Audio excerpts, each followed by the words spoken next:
Hello students. तो चलिए अभी ऑर्डिनरी डिफरेंशियल इक्वेशन में अभी देखने जा रहे हैं हम formation of ordinary differential equation. तो चलिए यहाँ जो कंसेप्ट है अपना formation of ordinary differential equation,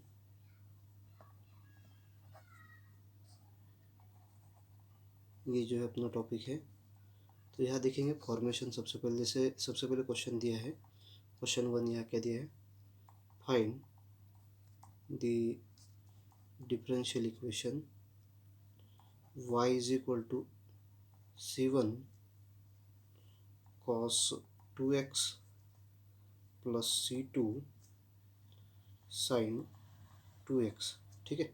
अब यहाँ पे याद रखिए, यहाँ आर्बिट्ररी कांस्टेंट जो है वो दो है, जैसे c1 और c2 दो है, तो इसका डिग्री भी कितना आएगा, जैसे इसकी जो डिग्री भी वो भी कितनी आनी चाहिए, वो आनी चाहिए, जैसे सॉरी इसकी ऑर्डर भी जो है टू आनी चाहिए।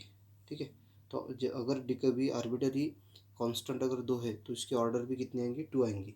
तो चलिए देखते हैं। सबसे पहले यहाँ क्या बोलेंगे, वी हैव, जो इक्वेशन है उसको लिख दीजिए, y is equal to c1 cos 2x plus c2 sin 2x। इसको बोलेंगे इक्वेशन नंबर 1 बोलेंगे। अभी इसको डिफ्रेंशिएट करेंगे, डिफ्रेंशिएट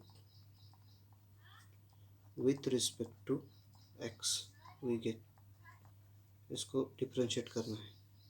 तो क्या आएगा, dy by d x is equal to, तो चलिए इसका डेरिवेटिव लेते हैं। तो डेरिवेटिव कितना आएगा, देखिए -2c1 कॉस का जो है साइन होता है तो माइनस साइन ले लिया पहले, sine 2x plus again 2 into c2 cos 2x। Okay, इस तरह से इसका डेरिवेटिव मिलता है।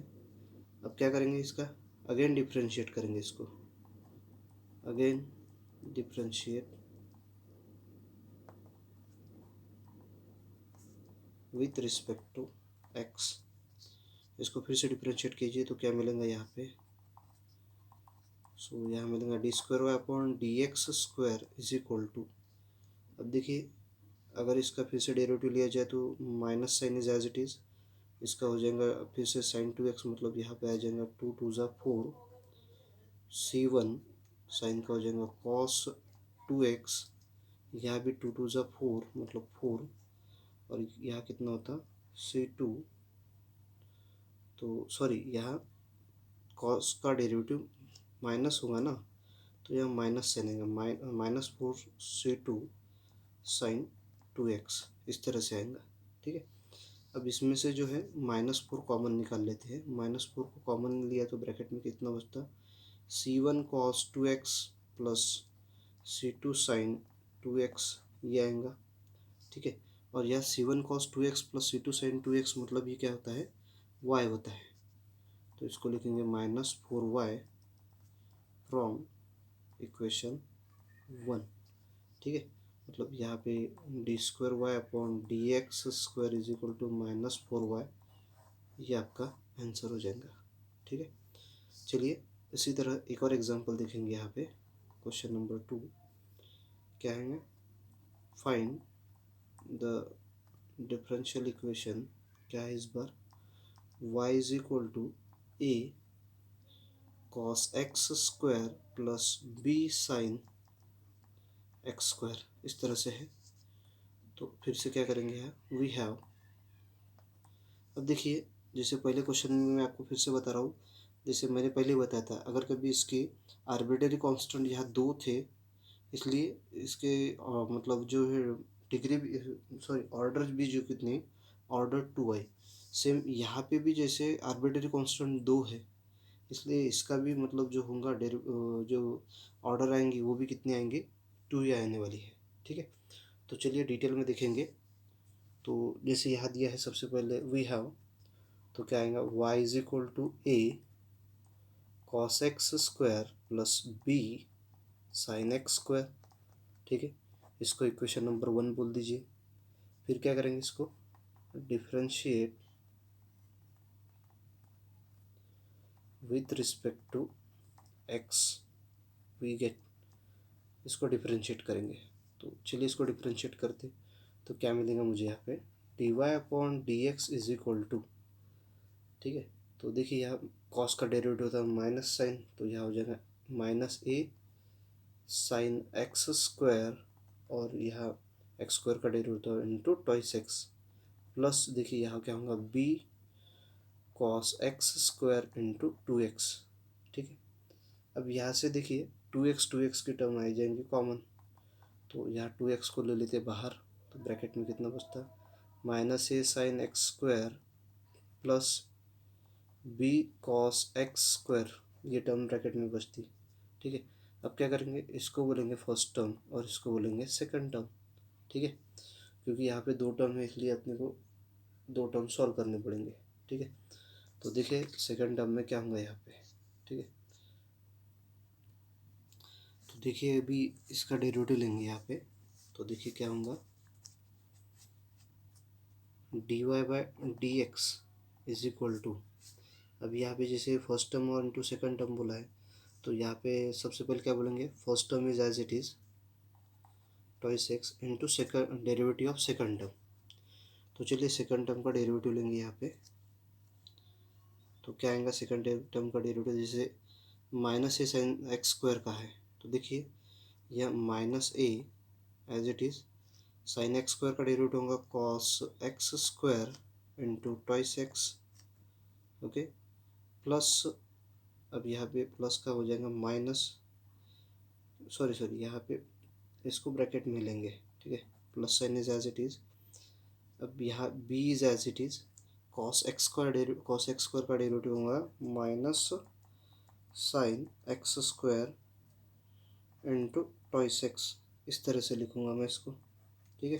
देखिए हो गया first into derivative of second हो गया, अब लिखूँगा plus second term as it is, मतलब ये वाला टर्म एज इट इज़ लिखेंगे, minus a sine x square plus b cos x square as it is into derivative of first term is like two, ठीक है। अब इसको यहाँ पे सॉल्व करेंगे, तो यहाँ से देखिए जैसे ये जो टू एक्स है, ये टू एक्स आएगा कॉमन ब्रैकेट में से, तो यहाँ टू टू ज़ा हो जाएगा फोर, और x into this common x into x square, okay, और ब्रैकेट में क्या बचेगा, यहाँ पे ब्रैकेट में बचता है यहाँ पे,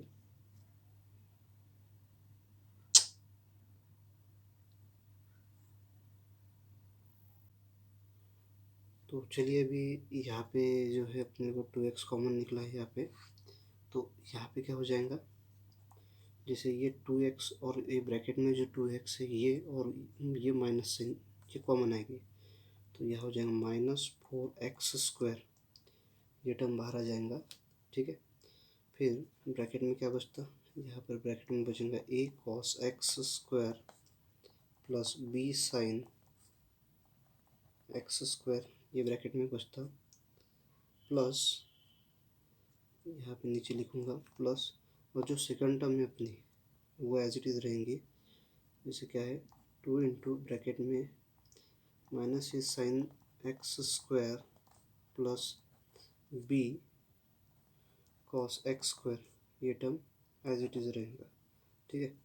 तो यहाँ पे क्या हो जाएगा, जैसे minus four x square as it is, और ये वाला जो टर्म था, ये वाला जो टर्म था ब्रैकेट में, इसको जैसे हमने यहाँ इक्वेशन वन दिया था और जो का बोला था वाई बोला था, तो यहाँ ब्रैकेट में आ जाएगा, ब्रैकेट वाला आ जाएगा वाई प्लस टू इंटू, जैसे अब यहाँ टू ना लेते हुए जैसे ये पूरा जो टर्म है इसको लिखेंगे one upon x into d y by d x के फॉर्मेट में लिखेंगे इसको, ठीक है। अब ये आप बोलेंगे one upon x into d y by d x, तो जैसे जब हमने यहाँ डिफ्रेंशिएट किया था तो अपने को ये वाला टर्म मिला था, तो इसको लगे तो हम इक्वेशन सेकंड बोलते हैं, तो यह रीज़न क्या आएगा, फ्रॉम वन एंड टू, तो इस तरह से यहाँ पे d square y upon d x square, ये अपने को ये टर्म मिलती है यहाँ पे, ठीक है। तो यहाँ पे जो इसका सॉल्यूशन ऑफ डिफरेंशियल इक्वेशन रहेगा, तो आपको सॉल्यूशन ऑफ डिफरेंशियल इक्वेशन बहुत बार क्वेश्चन सॉल्व करेंगे तो आपको दो प्रकार में मिलेगा सॉल्यूशन ऑफ डिफरेंशियल इक्वेशन।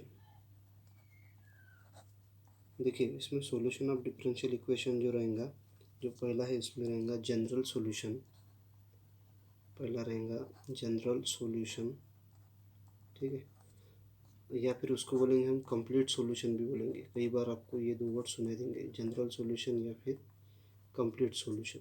और अगर कभी मान लीजिए कोई पर्टिकुलर ये आर्बिट्ररी कांस्टेंट की जगह कोई पर्टिकुलर वैल्यू दिया है, ठीक है, अगर मान लीजिए कोई पर्टिकुलर वैल्यू दिया है तो उसको क्या बोलेंगे, पर्टिकुलर सॉल्यूशन बोलेंगे।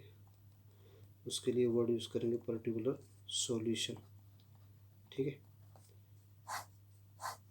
तो देखेंगे आपने जब यहाँ पे भी, जैसे यहाँ भी जो आर्बिट्ररी कांस्टेंट जो दो थे, इसलिए यहाँ पे भी जो डिग्री है इसके इक्वेशन की वो भी दो ही है, ठीक है। इस तरह से हमें यहाँ प्रूव होता है।